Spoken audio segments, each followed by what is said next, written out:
Setelah 2 kali penundaan, sidang pembacaan tuntutan pidana terhadap terdakwa Dalizon, oknum perwira polisi, dalam kasus dugaan korupsi suap proyek infrastruktur pada Dinas PUPR Kabupaten Muba senilai 10 miliar akhirnya digelar. Jaksa Penuntut Umum Kejagung RI Samsul Bahri Siregar SH dalam sidang yang digelar Senin 26 September 2022 di ruang sidang utama Pengadilan Tipikor Palembang menuntut agar mantan Kapolres Oku Timur ini dengan pidana 4 tahun penjara, denda 250 juta, subsidiar 6 bulan kurungan.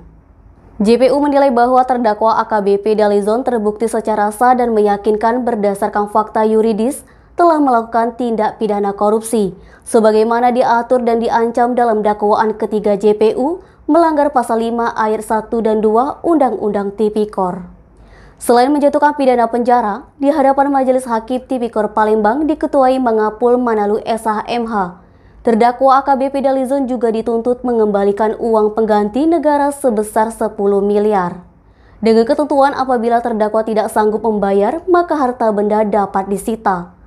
Namun apabila nilainya tidak mencukupi, diganti dengan pidana tambahan selama 2 tahun penjara.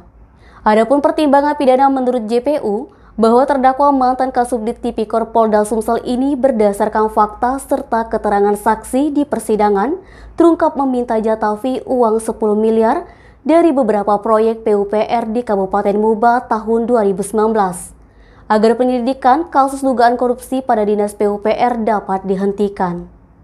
Menurut JPU, uang tersebut diserahkan salah satu kabid PUPR bernama Bram Rizal atas perintah mantan Kadis PUPR Herman Mayori melalui saksi Hadi Chandra di rumah terdakwa AKBP Dalizon ketika menjabat Kasubdit Tipikor. Atas tuntutan pidana itu, terdakwa AKBP Dalizon yang dihadirkan secara virtual dari Rutan Pak Jo Palembang melalui penasihat hukum akan mengajukan nota pembelaan secara tertulis pada sidang yang akan digelar Senin pekan depan.